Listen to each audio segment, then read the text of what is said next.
gobierno de Daniel Noboa está buscando es competitividad. Equivocado, un país que tiene, nos dice que la democracia puede, a diferencia de Nicaragua, de enfrentar los problemas de impunidad es la del fiscal general. La Alianza del Pacífico se presenta también como una oportunidad para Ecuador.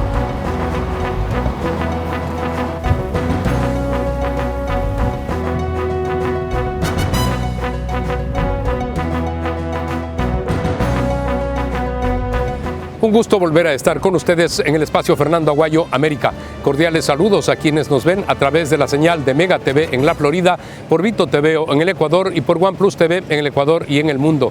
Hoy tenemos como invitado al periodista cubano, analista, escritor, Pedro Corzo. Vamos a hablar sobre la situación de América Latina, pero empezamos pidiéndole una opinión sobre esta relación diplomática entre el Ecuador y México por la incursión de la policía en la Embajada de México en la ciudad de Quito. Esta es la respuesta. Fernando, antes que todo, muchas gracias por esta oportunidad. Siempre es un placer compartir contigo y con tu programa. Un gusto, gracias. No, de verdad que estoy realmente agradecido y conmovido porque siempre me das la oportunidad de compartir este espacio que para mí es un honor notable. Fernando, yo considero que los intereses entre estados tienden a primar y no creo, como se decía en mi patria, Cuba, que la sangre llega al río. No creo que las situaciones lleguen a tener grandes confrontaciones, salvo que el presidente López Obrador le quiera dar una connotación más política que diplomática.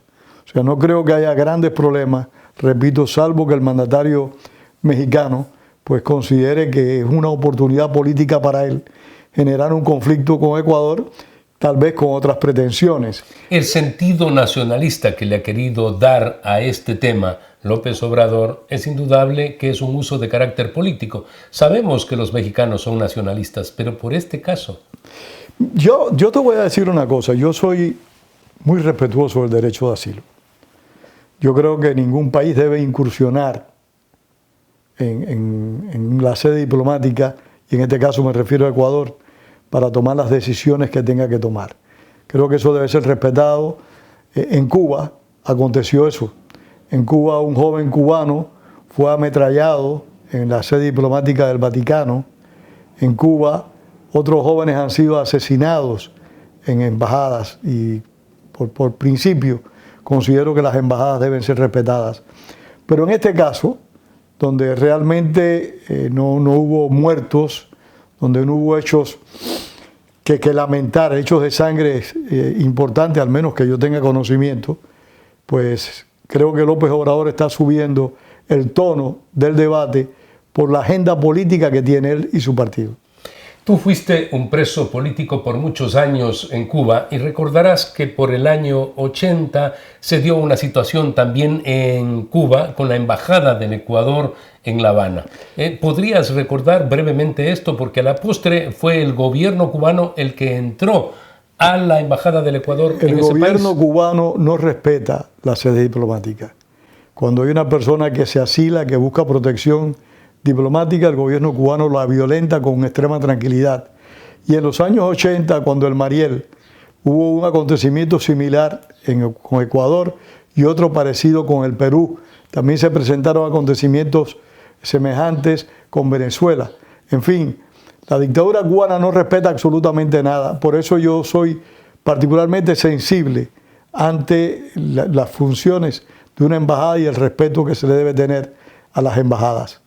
¿Por qué, transcurrido el tiempo, todo este grupo del socialismo del siglo XXI y todo este grupo de Puebla resulta que salen en contra del Ecuador cuando sus jefes, los Castro, hicieron lo propio en su país, en contra de Perú, como tú bien lo recuerdas, y también de la embajada ecuatoriana?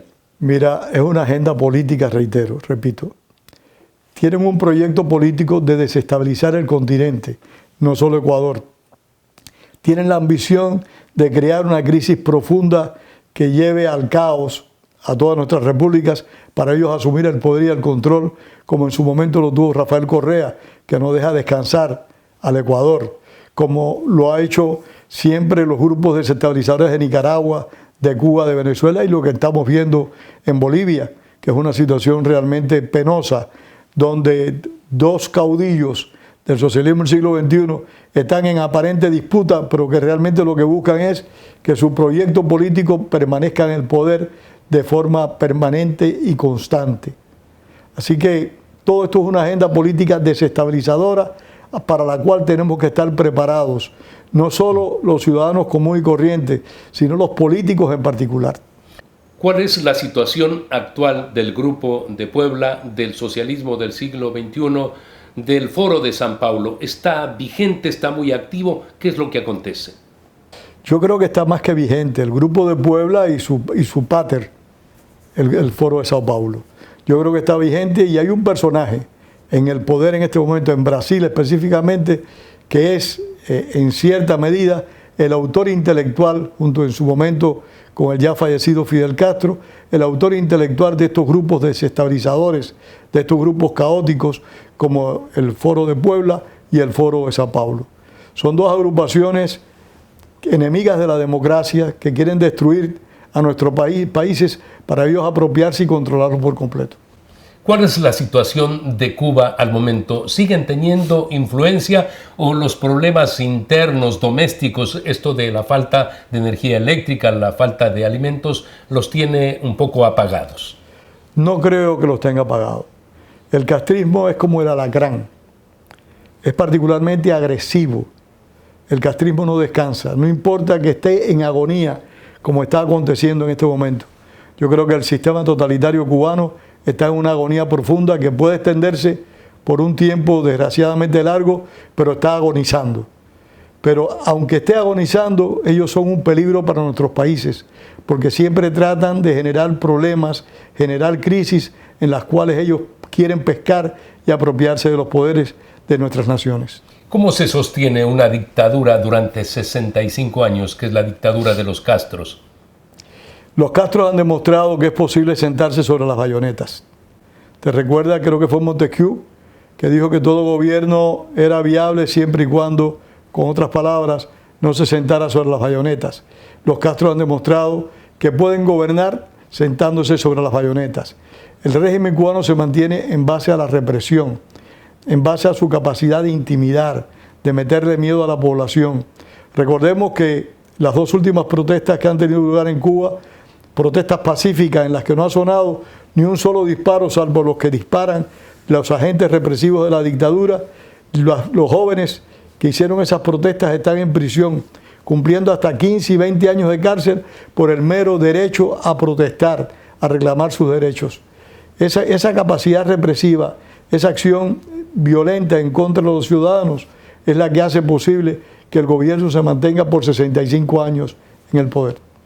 ¿Es posible el que en algún momento surjan líderes dentro de Cuba, me refiero dentro de Cuba, que vayan más allá? Porque tú dices hay disparos, salvo los que salen de las armas del oficialismo, del gobierno, pero ¿se puede dar alguna otra circunstancia dentro de Cuba? No la descarto. En Cuba hay líderes, pero hay líderes cívicos, algunos de ellos están en prisión, como José Daniel Ferrer. Desgraciadamente están encarcelados desde hace muchos años. Pero en Cuba hay un control, Fernando, y te invito un día a hablar sobre el tema de lo que es un régimen totalitario. En Cuba hay un control muy estricto sobre la sociedad. Hay un control social muy severo. Y ese control social que existe en la isla es lo que impide en gran medida la gestación de agrupaciones efectivas que puedan desestabilizar la dictadura. En Cuba hay un control de todos los recursos públicos. Digamos que en Ecuador un rebelde quiere adquirir un arma y le cuesta trabajo, estoy diciendo. En Cuba prácticamente es imposible que un rebelde potencial pueda adquirir un arma, porque las armas están bajo un control absoluto del gobierno, del Estado. O sea, la capacidad de rebelión en Cuba es muy difícil, está muy constreñida. No es como en nuestros países, que hay ocasiones que hay aperturas de carácter económico. La economía en Cuba está centralizada, está bajo el poder del Estado. Cualquier gestión que tú vayas a hacer, tienes que hacerla por los cánones establecidos por el gobierno. No puedes irte de los mismos. Vamos a hacer una pausa comercial. Estamos en Fernando Aguayo, América. Retornamos.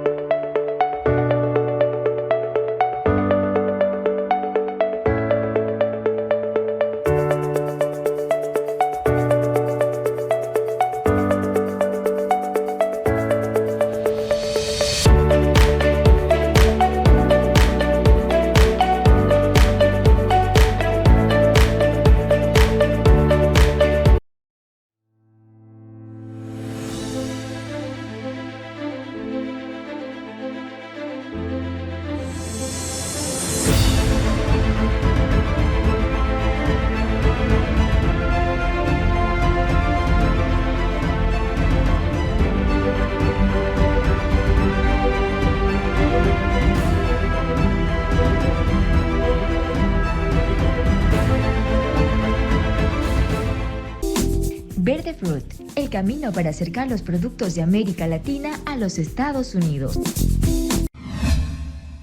Continuamos en Fernando Aguayo, América. Dialogamos con el periodista cubano y escritor Pedro Corzo.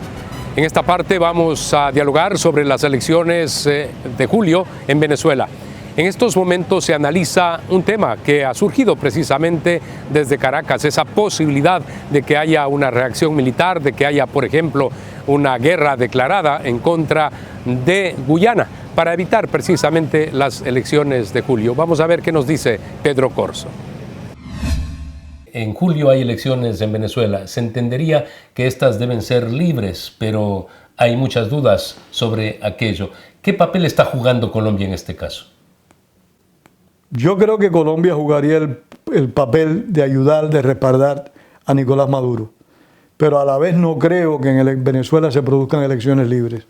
Los demócratas estamos obligados a participar en elecciones, pero eso no quiere decir que por participar en elecciones uno tenga confianza en que las mismas van a lograr el cambio que se apetece. Analistas expresan que para evitar las elecciones en julio, Nicolás Maduro podría estar elaborando una agenda militar. Esto es ir en contra de Guyana por el Esequibo. Y con esto decir, estamos dentro de una declaratoria de guerra y por lo tanto no pueden haber elecciones. ¿Qué análisis puedes hacer al respecto tú, Pedro? Yo creo que eso pudo haber ocurrido hace unos meses atrás. Salvo que se vuelva a calentar la situación con Guyana, no me parece que suceda. Creo que Maduro está tan deseoso de ir a las elecciones para en alguna medida tratar de legitimar su mandato, de que no va a generar una crisis con Guyana. Hace 6 o 7 meses atrás, yo estuve entre las personas que consideraron esa guerra como necesaria para que Maduro conservara el poder. Hoy no creo que lo haga. Ha dejado avanzar tanto las elecciones que él va a tratar de hacer las elecciones a su medida, en la cual, él vuelva a salir electo presidente.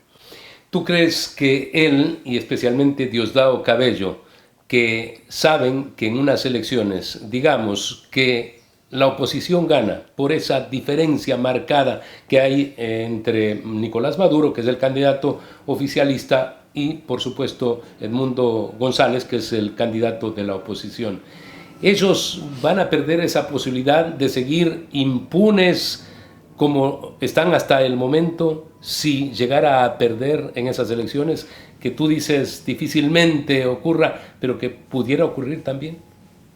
Pudiera ocurrir, pero recuerda que Francisco Franco, cuando dejó el poder, dijo que todo estaba amarradito, atadito. Ellos lo tienen todo atado. El Consejo Nacional Electoral responde a Nicolás Maduro. Y el Consejo Nacional Electoral, ¿quién va a decir, a final de cuentas, realmente dónde están los votos? Y ellos pueden hacer las trampas que entiendan pertinentes. Hasta ahora han hecho muchas trampas. Yo no creo que cesen de hacer trampas. Lo que van a tratar de hacerlas lo más claras posible, lo más limpias posibles, para legitimar su mandato. Esa es mi opinión. En el pasado la gente no concurría a las elecciones y era más fácil hacer el fraude, poner votos a favor de Maduro o de Chávez. Pero en la actualidad, que hay un deseo por parte de la ciudadanía de ir a votar, daría la impresión que se dificulta aquello. Yo creo que sí, que se va a hacer más difícil, pero yo creo también que van a tratar de hacer trampas. La naturaleza de esos regímenes es tramposa, o sea, ellos no son legales. Lo podemos apreciar de la forma reiterada en la que le han prohibido a numerosos candidatos que se presentan a las elecciones. Lo que hicieron con la señora María Corina Machado, que de hecho es la presidenta de Venezuela. ¿Por qué? Porque el pueblo ha demostrado fehacientemente que quiere que María Corina Machado sea la presidenta de Venezuela. Yo creo que nosotros, los que no simpatizamos con el socialismo del siglo XXI, los que estamos en contra de las dictaduras, deberíamos decirle a la señora María Corina Machado, señora presidenta, porque de hecho ella es la presidenta del pueblo de Venezuela. En lo posterior, si es que ganara la oposición, inmediatamente me imagino retirarían lo que a ella le tiene fuera de la contienda política, al haber perdido con este régimen los derechos políticos.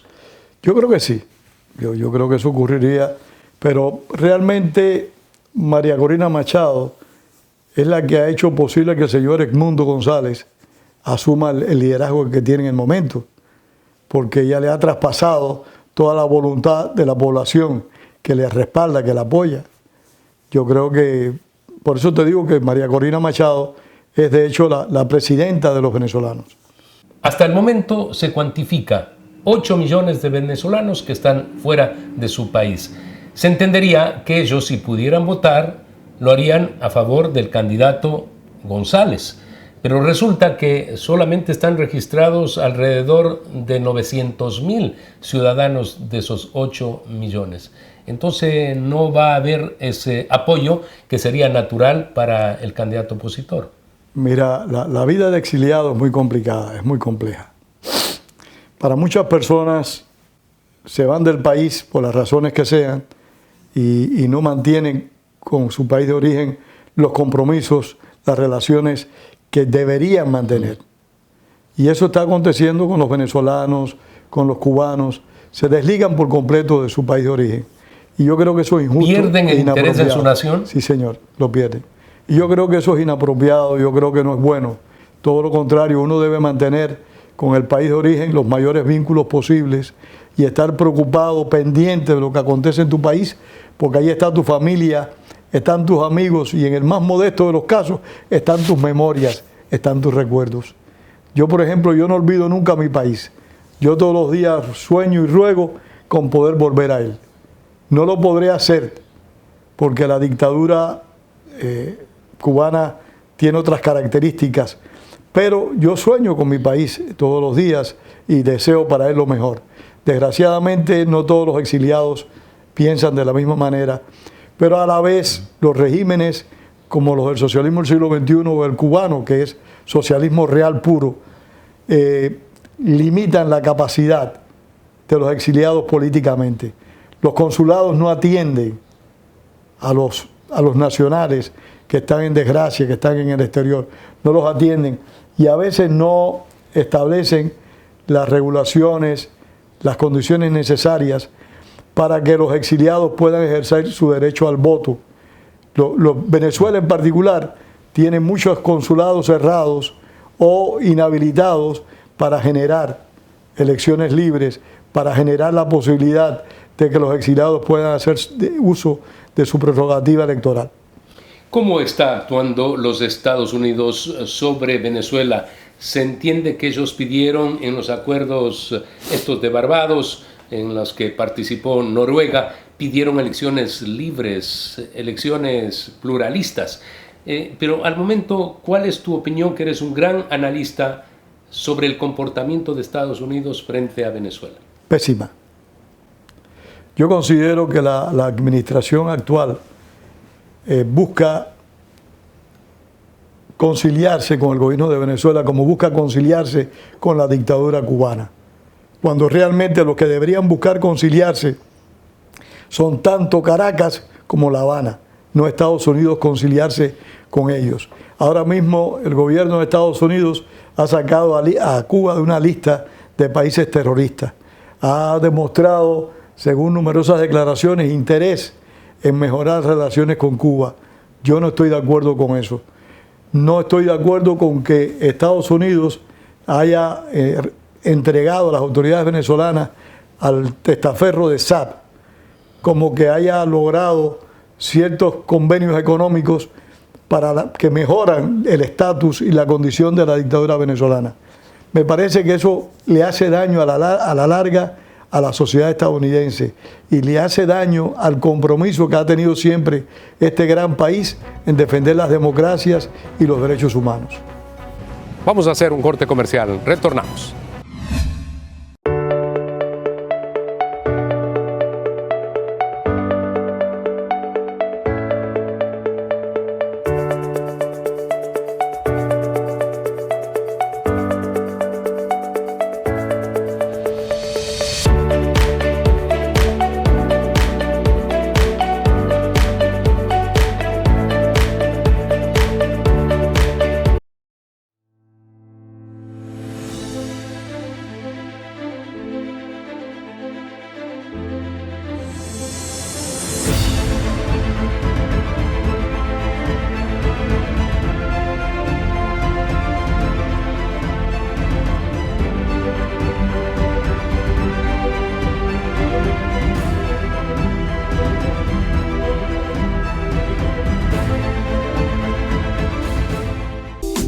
Verde Fruit, el camino para acercar los productos de América Latina a los Estados Unidos.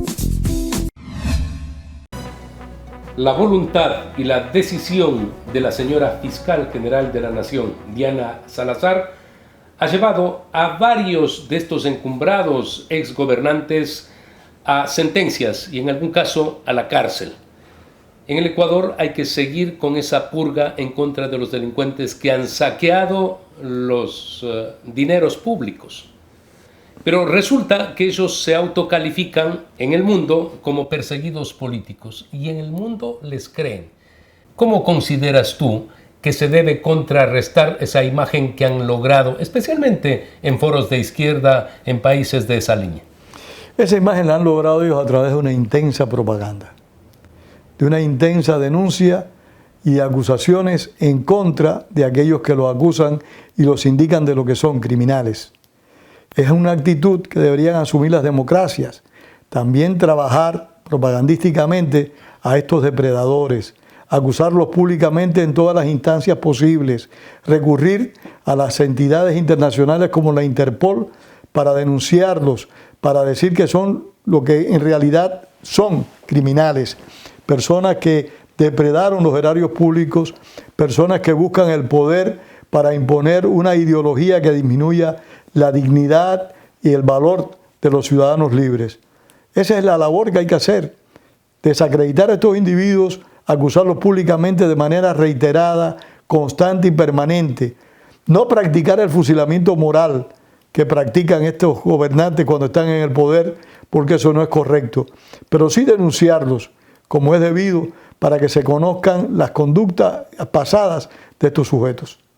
En los últimos días hemos visto cómo Rafael Correa, él califica a la fiscal general de la Nación, la señora Diana Salazar, como delincuente. Él le califica a la fiscal, esta señora transparente, que ha hecho una gran tarea y ha sido reconocida a nivel del mundo. Un delincuente acusando a una fiscal de delincuente. Eso es lo que ha estado haciendo en los últimos días.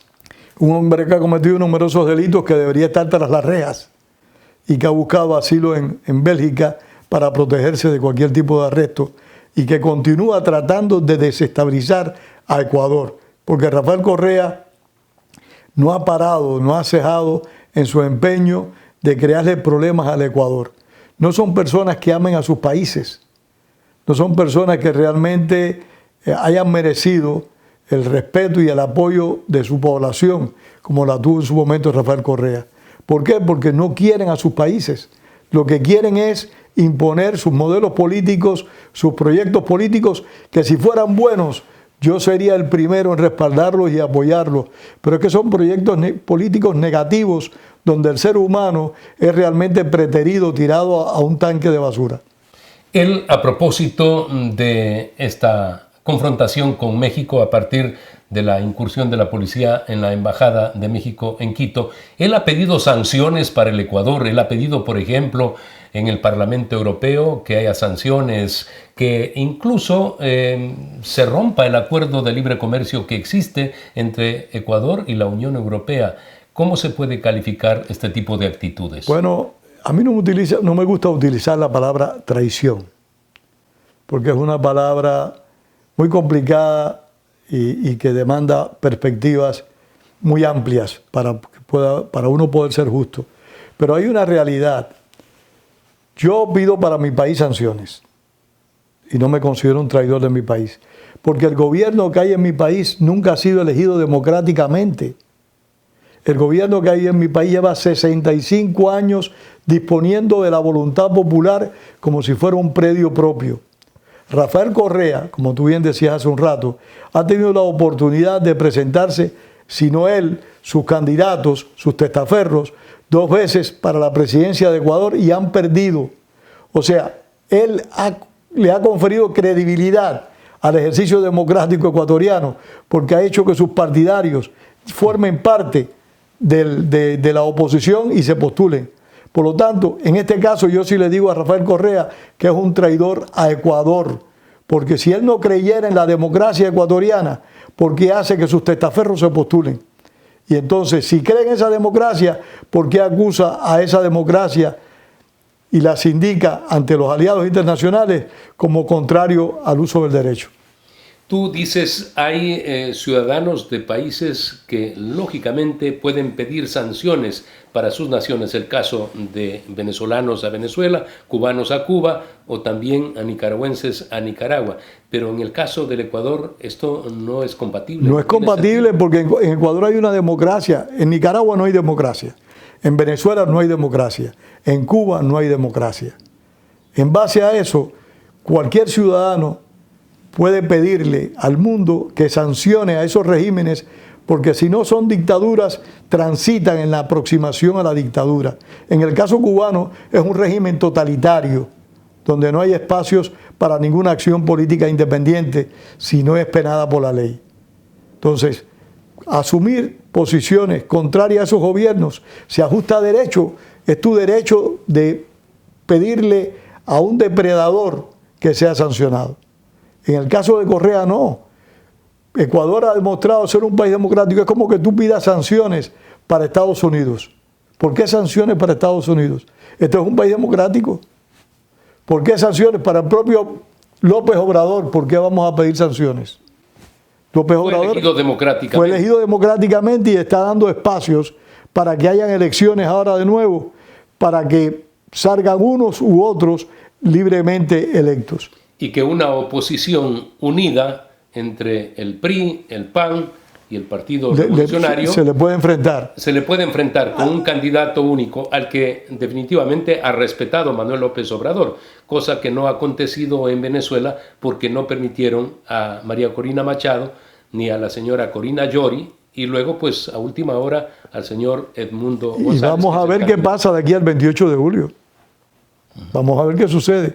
Porque no descartes que el gobierno asuma cualquier otro rol político para impedir que este señor pueda postularse.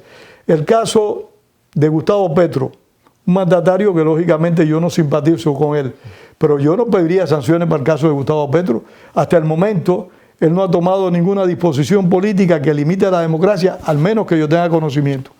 Ha hecho propuestas que limitan a Colombia, que le niegan a los colombianos ciertas posibilidades, pero no creo que eso sea objeto de sanciones. El caso de Chile tampoco. En el caso de Chile tampoco, con el señor Boric. En el caso del Perú tampoco.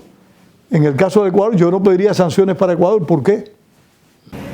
Agradecemos la participación de Pedro Corzo en el espacio de hoy en Fernando Aguayo América, realizado en la ciudad de Miami. Recuerden ustedes que tienen una cita la próxima semana a través de Mega TV en la Florida, por Vito TV en el Ecuador y por OnePlus TV en el Ecuador y en el mundo.